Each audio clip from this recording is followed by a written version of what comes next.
Hi, my name is Lynda Logan, and I am the program coordinator for Colin's Hope. And one of the things that I oversee is our volunteer force. We are a small but mighty staff of 3 employees. And in order to get all the work done that we do both here locally, throughout Texas, across the nation, and even our international efforts, there's no way we could accomplish that without volunteers. And so we were very saddened recently to learn about the passing of Elizabeth Rutherford, who is the CEO and founder of one of our beloved service organizations, which is Alpha Charity League. Unfortunately, Elizabeth passed away recently, and the board of directors has made the decision to dissolve the organization, which means that we will no longer be partnering with the Alpha Charity League. However, we have built partnerships with many of their volunteers through the course of the years they've worked with us. Elizabeth Rutherford herself established the partnership with us when they first moved here from Houston. She started Alpha Charity League in Houston in 2010. Is that correct, Leanne? Uh-huh. And then in about 2015, 2016, she moved it here, opened up some chapters here in the Austin area. It was at that time that she was connected with our executive director, and they established the partnership that we have been enjoying ever since. And so been utilizing the volunteers that Alpha Charity League has provided us, and it's helped us further our mission in so many ways.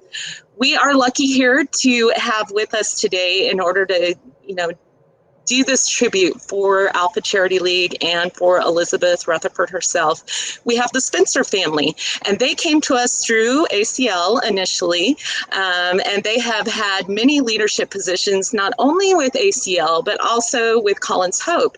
And so I wanted you to hear from one of the families directly about the value that Elizabeth and her organization has added to our mission. So, hey, you guys, how are you doing? Let me say hi, first of all. Hello. Hi, good. Glad to have you with us. Why don't you just tell us a little bit, Leanne, about how you guys initially got involved with Alpha Charity League, what time frame that was, how long you've been involved, and what are some of the things that you guys have done? Yeah, absolutely. So, we right here in Southwest Austin, we had a great neighborhood of friends that we'd gone to elementary school with. It was actually through one of them, Christy told me about, do you think you'd be interested in this? And then I talked to Elizabeth on the phone, and it was really nice to run into a volunteer organization that was mother-son, because there were some other national charity organizations that if you had a daughter, you could do things. And as you can tell, I have 2 sons. And so having an opportunity where that we could do great service together, but as mother and sons, was such a turn on and seemed like a great thing to do that we just stepped into it, not really knowing the organizations we would meet, who we would volunteer for, or what it would be like. And it was after we got into Alpha Charity League with some of these other great neighbors and families.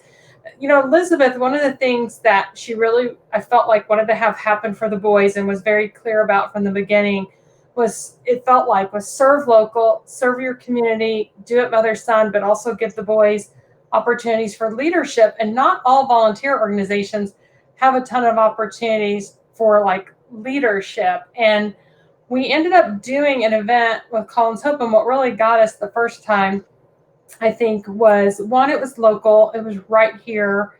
So it met that need of really serving in our community. And as a family, we have not been touched to date specifically by a personal drowning, but we were a swimming family and the boys were swimmers. And so we were in a pool around swimming, understood lifeguarding.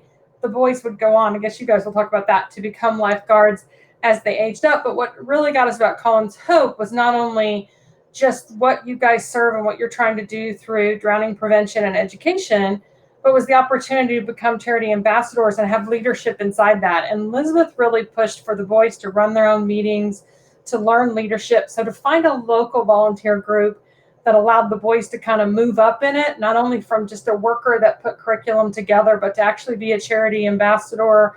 And then we did speak at an event locally to another organization, and we were able to practice some of that. So it was really great to find that opportunity. Yes, you guys have been such a value to us. And Leanne, another way that you and I have gotten to work together is you actually became a liaison for your particular chapter with ACL. So tell us about what made you decide to do that. Well, what happened is inside there, Elizabeth really wanted the boys, once they had positions of leadership, for moms to help out in some way. And I knew that the boys wanted to do some stuff with Colin's Hope. And so I thought, why not become that liaison that records the hours, that tries to tell people, but, people have busy schedules these days. So you got to reach out to those people and make sure that they know, hey, somebody's looking for somebody. So it just seemed another easy way to serve, and hopefully sometimes better than others connect people to Colin's Hope. So it was my way of joining up with the guys, but also making sure the other families could learn about Colin's Hope. Yeah, which is one of the great benefits, I think, is that you guys were able to serve as a family, even though you may not all have been at the same events all at the same time. This opportunity gave you, this organization, both theirs and ours, gave you the opportunity to work together as a family and find the things that fit you well, because I know each of you have done different things for us. So, boys, why don't you talk about, how you've felt about working with ACL and how it brought you to Colin's Hope and the things that you've enjoyed about working with both of us.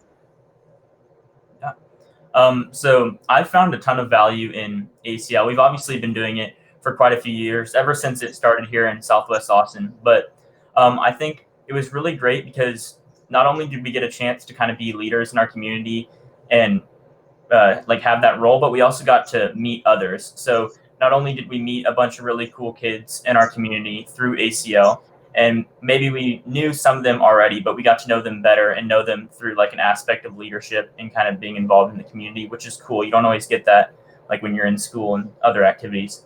And also Colin's Hope was awesome.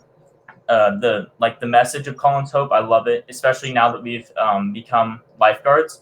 I think that's been really awesome that we went through lifeguard training, and we've lifeguarded now for almost 3 years. So the aquatic life has been a really major part of our life. So and then lifeguarding at the triathlon. Yeah. And then stay ever. Those Yep. were good. Yeah. Very good. Yeah. Go ahead, Liam. I don't want to cut you off. I was just going to add that, for us, ACL, like everything my mom said, was just a really great organization for us. We're a huge, just service-based family, so it's really great to just find a place where we could submit our efforts in service for our community. But for specifically Colin's Hope, for me, I've been a competitive swimmer now for, I don't know how many years, but since I was about 6 or 7 here in Austin. I swim for my high school now, so swimming is just huge for me. And I also understand, though, how important it is to be safe when swimming, because we've been, to the lake, to the ocean, to water parks, all of it we've done. And it's just so important to me that everyone can safely enjoy water, just as I enjoyed it. And the pool that we lifeguard at now, we're actually head guards at there now. For years when I was swimming, they had Colin's Hope signs there. They have a partnership with them, and they always had the little cards with the cool bands. Yeah. And I remember for years just looking at those and thinking they were the coolest things ever. My young eye always got caught by those. So it's just so cool now that we're actually making them. We've made them at home before, and it's just kind of a full circle moment. Yeah. So I'm so glad that we've gotten to serve with Colin's Hope and ACL. Yeah, I think it's one of the things that's really neat about you guys' story is how ACL brought you into volunteerism and leadership in organizations that you were passionate about. And I know that Elizabeth really was passionate about her organization and doing just those sorts of things. It's giving you guys opportunity as you grow to do the things that you're passionate about, find the places where you can grow your leadership and be a bigger force in your community for the better. And so we really, of course, appreciate all you have done for Colin's Hope, and you continue to do. Of course, you guys are community ambassadors for us as well, which we're not going to talk about all that right now. If anyone wants information about that, you just email us at info.colinshope or at Colin's Hope, and we will be happy to talk to you about that leadership program. But you guys have served in leadership with us and continue to do so. And we are so thankful for that and your representation in the aquatics world, in your neighborhood, and wherever you may go in the world, because I really think this is something, not just your experience with us, but especially your experience through ACL and the opportunities it's given you, that you will bring into the future. And that's part of the legacy that I believe Elizabeth Rutherford is leaving behind. And so as she lives on in each and every one of us, we just want to send our condolences out to the family and everyone who knew her personally, all of the members of ACL, whether you knew Elizabeth or not. She has touched your lives just as she has touched ours. And we, our hearts are with you. We are there with you. But we also want to say how grateful we are that Elizabeth took the initiative to start this organization, bring it to Austin, and allow people like the Spencer family and so many others to serve their community, find some ways that they can do social good, but as well as grow themselves, both in their individual leadership as well as relationship as a family. And that's just really special. So we just thank you all for watching, and we thank Elizabeth, although she is not with us anymore. And as we always say together at the very end, let's give them a best day ever. Ready? 1, 2, 3. Best day ever. Ever.